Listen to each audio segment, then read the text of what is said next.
وہ میرا دل کرتا ہے کہ میں یہ حدیث نہ لوگوں کی روحوں تک اتار دوں۔ حضور فرماتے ہیں میں نے جس کے سامنے دین پیش کیا اس نے دلیل مانگی، وہ بھی کوئی اپنا ہے جو اپنوں سے دلیلیں مانگے، وضاحتیں مانگے، یہ کیسے تھا تو وہ کیسے تھا، تو یہ چیز کدھر سے آئی تو وہ کدھر گئی۔ آپ اپنوں سے دلیلیں مانگ رہے ہیں، آپ اپنوں کو کٹہروں میں کھڑا کیا۔ حضور یہ نہیں فرماتے کہ دلیل تھی کوئی نہیں، فرمایا جس نے مانگی میں نے دی دلیل، اور لوگ دلیل دیکھ کے مسلمان ہوئے۔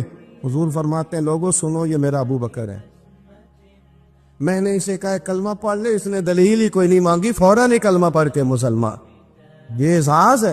یہاں تو تھک گئے لوگ اپنوں کو دلیلیں دیتے، وہ جی ویسے کیسے تھا، تو ایک بندہ یہ کہہ رہا تھا تو دوسرا کہنے دے جو دنیا کہتی ہے، تو اپنی بات کر، تو بتا تو کیا کہتا ہے، اپنی رائے بیان کر، تیرا نظریہ کیا ہے، تیرا ذوق کیا، تو چھوڑ لوگ کیا کہتے ہیں، اپنی بات کر۔ اگر ابو بکر صدیق لوگوں کے کہنوں پہ چلتے تو مکہ تو سارا کچھ اور کہہ رہا تھا، اس وقت تو کچھ تھا ہی نہیں جو کہتا کہ نہیں تو ٹھیک چل رہا ہے، دنیا ساری کچھ اور کہہ رہی تھی، لیکن صدیق اکبر کہہ رہے تھے نہیں نہیں، سچ وہ ہے جو مدینے والے رسول فرماتے ہیں، سچ وہ ہے جو میرے آقا نے فرمایا ہے۔ اپنی زندگی میں انہوں نے بتایا لوگوں کو کہ دین کا مزہ لینا ہے تو پھر ذرا غلامی کر کے آتا ہے، پھر ذرا پورا پیار کر کے آتا ہے، پھر پوری محبت دے کے پھر غلامی کا مزہ۔ حضرت اسماء بنت ابی بکر صدیق فرماتی ہیں کہ نبی پاک صلی اللہ تعالی علیہ وسلم نہ حرم شریف میں داخل ہوئے، ایام مکہ میں، مکے کے دن تھے، حضور حرم مکہ میں داخل ہوئے، کافروں نے، ابو جہل نے پہلے سے سازش کی ہوئی تھی۔ جیسے ہی حضور اندر داخل ہوئے تو شور کرنے لگا، کہنے لگا یہ تمہارے بتوں کو برا کہتا ہے، اور تمہیں شرم نہیں آتی، یہ تمہارے معبودوں کو گالی دیتے ہیں، معاذ اللہ برا کہتے ہیں، خیال نہیں آتا۔ لوگوں کو اشتعال دینے لگا، لوگ مختلف جگہوں سے اکٹھے ہو کے حضور کے گرد جمع ہو گئے۔ آپ نے کہا ہے کہ بت جھوٹے؟ حضور فرمانے لگے کہا ہے۔ آپ نے کہا ہے کہ یہ کچھ نہیں کر سکتے؟ فرمایا کہا ہے۔ آپ نے کہا ہے یہ کوئی نفع نقصان نہیں دیتے؟ حضور فرمانے لگے کہا ہے۔ رسول کائنات صلی اللہ علیہ وسلم سے جو سوال پوچھا حضور نے بیان کیا، چاروں جانب سے وہ نبی کریم پر ٹوٹ پڑے، معذر مارنے لگے۔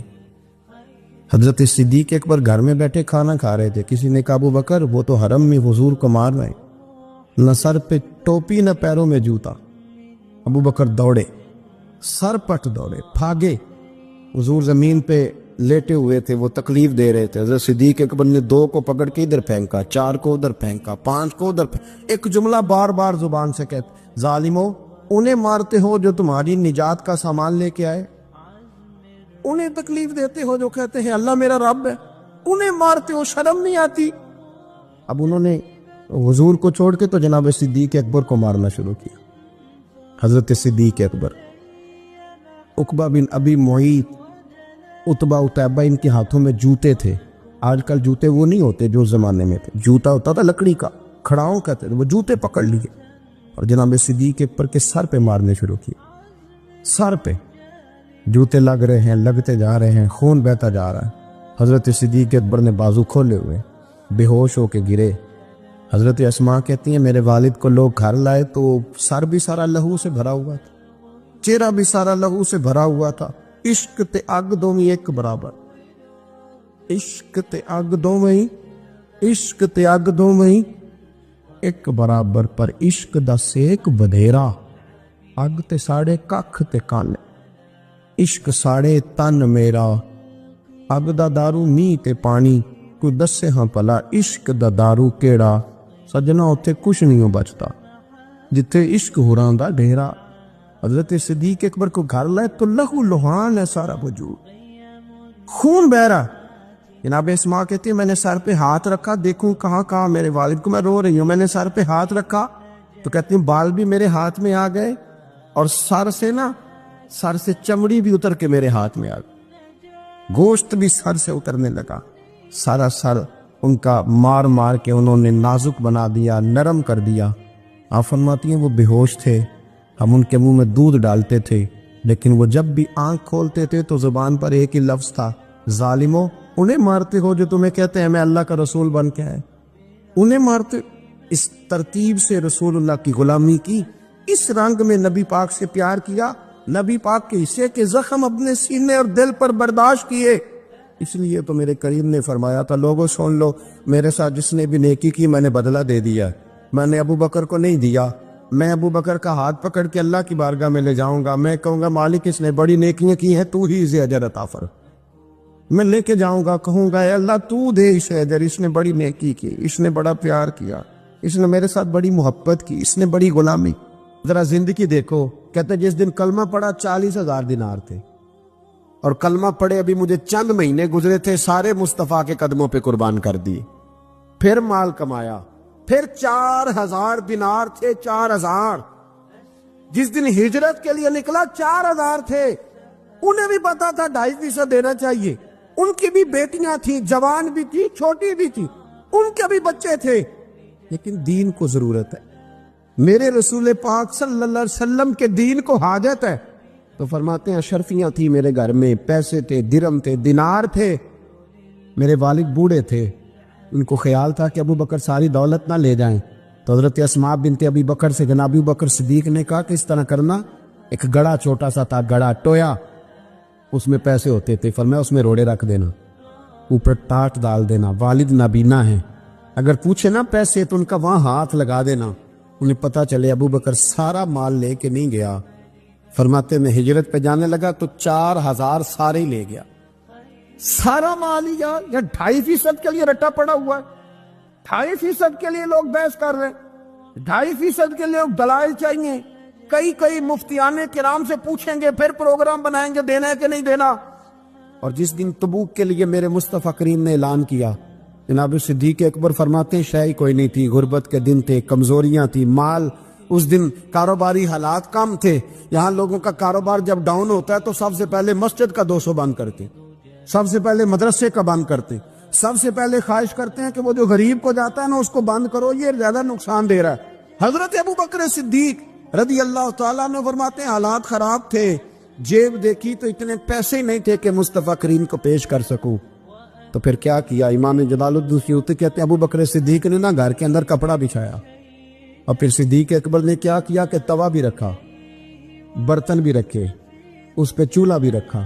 ابو بکر صدیق نے اس کے اوپر گھر والوں سے کہا کہ ایک ایک جوڑا پہن لو، ادھر دیکھو میری طرف، ایک ایک جوڑا پہن لو، اور باقی نا سارے جوڑے بھی یہاں رکھو۔ اور پھر جب لوگ بچوں نے دیکھا نا کہ ابا تو کپڑے بھی رکھوا رہا ہے، کیا بنے گا؟ فرمایا تمہیں تو ایک ایک جوڑے کی اجازت دے رہا ہوں نا، ذرا میری طرف دیکھو۔ خود اندر گئے تو ٹاٹ کا لباس پہن کے کپڑے بھی اتار کے رکھ دیے، کپڑے بھی اتار کے زمین اسی میں رکھے، سارا کچھ باندھا، لباس ٹاٹ کا، تن تندور تے ہڈاں دا بالن، تے اسی ہاواں نال تپایا، کپ کپ مکیاں پیڑے کیتے، اتوں عشق پلے تھن لایا، تن دا سالن من دی ہانڈی، لون صبر دا پایا، غلام فریدا وے میں ساری تیری، تینوں وجہ یقین نہیں آیا؟ ہر چیز لپیٹ کے نا تو نبی کریم کی بارگاہ میں لے گئے، ہر چیز۔ میرے محبوب کا بھی انداز دیکھو، فرمایا ماں اب کہتا لے اہلے کا، گھر بھی کچھ چھوڑ کے آئے ہو، لے کے دیکھیں، ادھر دیکھیں، جب کوئی لاتا تھا تو حضور فرماتے تھے کیا لے کے آئے ہو، یہ کیا ہے؟ یہ پوچھا جاتا ہے کہ یہ پوچھا جاتا ہے گھر کیا ہے؟ بھئی آپ کو کسی نے کوئی تحفہ دیا تو شاپر کھول کے تحفہ دیکھیں گے یا پوچھیں گے گھر کیا ہے؟ لیکن میرے رسول پاک کے لفظ دیکھیں، فرمایا ماں اب کہتا لے اہلے کا۔ ابو بکر سجنا گھر کیا چھوڑ کے آئے ہو؟ تو رو پڑے، کہنے لگے یا رسول اللہ میں کوئی غریب تو نہیں، میں بڑا مالدار۔ اب کہتا لہم اللہ و رسول، گھر اللہ بھی چھوڑ آیا ہوں، اللہ کا رسول بھی چھوڑ آیا۔ حضور میں کوئی کنگال نہیں، میں مصطفیٰ والا ہوں، میں کوئی غریب نہیں، میں نبی والا ہوں، میں رب رسول کو گھر چھوڑ آیا ہوں۔ میرے مصطفیٰ کریم علیہ السلام فرمانے لگے تیرے پیچھے جبریل امین کھڑے، اور انہوں نے ٹاٹ کا لباس پہنا ہوا، اور تیرے آنے سے پہلے وہ آ گئے تھے۔ تو میں نے پوچھا جبریل یہ بوریے کا لباس؟ عرض کی یا رسول اللہ ابو بکر نے پہنا ہے تو رب کو اتنا پسند آیا، سارے فرشتوں کو پہنا دیا ہے، سارے فرشتوں کو پہنا دیا، سارے فرشتوں۔ ذرا یہ لذت تو لے بات کی، جب 2.5% پہ جھگڑا ہوتا ہے نا تو پھر نماز میں مزہ نہیں آتا، جب تو 2.5% پہ بھی اڑا رہتا ہے نا، پھر درود و سلام پڑھتے پڑھتے طبیعت معاذ اللہ پریشان ہوتی ہے، جب الجھے ہوئے پھر مسائل اور ہیں۔ پھر میرے محبوب کریم بولے میں ابو بکر رب کریم نے ایک پیغام بھی بھیجا ہے یا رسول اللہ وہ کیا؟ فرمایا رب فرماتا ہے کہ ابو بکر سے پوچھ کے بتائیں کہ اس حال میں وہ رب سے راضی ہے کہ ناراض ہے۔ یہاں اقبال بولے، کہنے لگے خود ہی کو کر بلند اتنا، خود ہی کو کر، یہ وہ درجہ ہے، یہ وہ مقام ہے، خود ہی کو کر بلند اتنا کہ ہر تقدیر سے پہلے پھر خدا بندے سے خود پوچھے بتا تیری رضا کیا ہے۔ فرمایا رب پوچھتا ہے آپ راضی ہیں کہ ناراض ہیں؟ تو پھر ابو بکر صدیق بھی کھول کے روئے، کہا یا رسول اللہ میں کل بھی اپنے رب سے بڑا ہی راضی تھا، میں آج بھی اپنے رب سے بڑا ہی راضی ہوں۔ یہاں لوگ لے کے بھی نہیں راضی ہوتے، ابو بکر سارا کچھ دے کے بڑے ہی راضی ہے، سارا کچھ دے کے۔ شریعت کا قاعدہ ہے کہ سارا مال آپ اللہ کے رستے میں نہیں دے سکتے، قانون شریعت ہے۔ حضرت ابی بن کعب نے کہا تھا یا رسول اللہ سارا دینا ہے، فرمایا نہ بھائی چوتھا حصہ دے، 3 حصے بچوں کو دے۔ حضرت ابو لبابہ نے کہا تھا میں اس پر دلائل دے سکتا ہوں، احادیث موجود ہیں، حضور سارا مال دینا ہے، فرمایا نہ بھائی چوتھا حصہ دے، 3 حصے بچوں کو دے۔ حضرت سعد بن ابی وقاص نے کہا تھا یا رسول اللہ صلی اللہ علیہ وسلم میری ایک ہی بیٹی ہے، سارا اللہ کے رستے میں دیتا ہوں، فرمایا نہ 3 حصے بیٹی کو، چوتھا حصہ دے، تیرے بچے لوگوں کے ہاتھ دیکھے میں گوارا نہیں کرتا۔ ان سے کہا کہ چوتھا حصہ دو تب قبول کروں گا۔ ابو بکر صدیق سے فرمایا تو سارے لے آ، تیرا سارا ہی قبول ہے، تو سارے لے آ تیرا۔ اور ایک لفظ حدیث میں ایسا ہے آپ یقین کریں، غلام ہوں کسی فقیر کا، تو جب میں اس کو پڑھتا ہوں نا تو آپے سے بات باہر نکل جاتی ہے۔ حضور کا ایک فرمان ہے، جب اس پر توجہ آتی ہے نا تو مطلب یہ کہ لفظ جو ہے نا وہ ٹوٹ جاتے ہیں، بکھر جاتے ہیں، اور دل کہتا ہے کہ نہیں یہ جو ہے نا یہ معراج ہے، یہ اصل ہے، یہ حقیقت ہے۔ وہ ترمذی کا لفظ ہے، پر آپ یقین کریں کہ لگتا یہ ہے کہ دنیا محبت ساری سمٹ گئی اس میں۔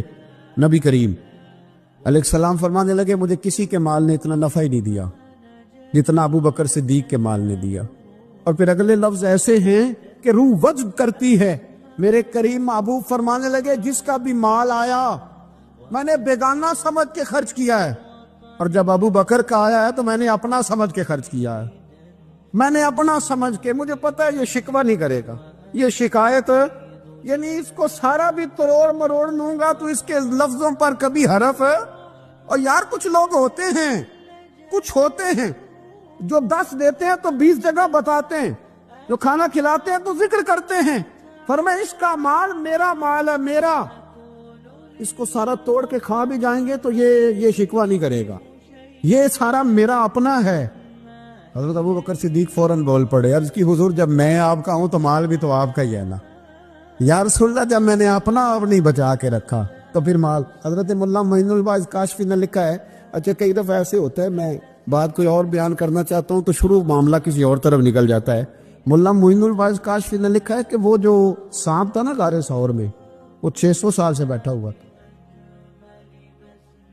حضرت عیسیٰ علیہ السلام ایک دن پڑھ رہے تھے انجیل، تو آپ نے نبی پاک کا تذکرہ پڑھا، اس سانپ نے سن لیا، تو حضرت عیسیٰ سے کہنے لگا حضور یہ بتائیں کہ وہ نبی پاک ملے گے کہاں؟ تو حضرت عیسیٰ فرمانے لگے کہ مکے میں آئیں گے اور مدینے میں رہیں گے۔ تو کہا ملاقات کیسے ہو سکتی ہے؟ فرمایا چلا جا مکے۔ تو وہ سانپ 600 سال غار ثور میں، اور اس نے 70 جگہ پہ سوراخ کیے۔ ہم بڑے کمزور ہو گئے، ہمارے لیے معاملہ بڑا اور طرح کا ہے، ہماری مرضی کا کوئی بات کرے تو ہم اس سے راضی ہیں، انتظار کرنا اور یہ سارے کام کرنا یہ تو بڑا مشکل معاملہ ہے۔ 600 سال وہ سانپ بیٹھا رہا، 600 سال 600 سال، اور 70 اس نے سوراخ کیے غار ثور میں، لیکن وہ بھی عاشق تھا نا۔ اور یہاں معاملہ یہ تھا کہ ابو بکر صدیق دعا مانگ کے گئے تھے کہ میں نے کسی کو موقع نہیں دینا، ایک میں ہوں گا دوسرا میرا یار ہوگا۔ وہ غار ثور کی تو لذت یہ والی تھی، ایک میں ایک میرے محبوب۔ اس نے 70 سوراخ کیے ہوئے تھے۔ جناب ابو بکر صدیق نے کہا حضور آپ ٹھہریں، میں ذرا بھی آیا صفائی کر کے۔ تو نبی کریم علیہ السلام رکے تو حضرت ابو بکر صدیق نے کہیں پگڑی پھاڑ کے رکھی، کہیں چادر پھاڑ کے رکھی، اتنے سوراخ بند کیے تو جو ایک رہ گیا وہاں ایڑی رکھ دی۔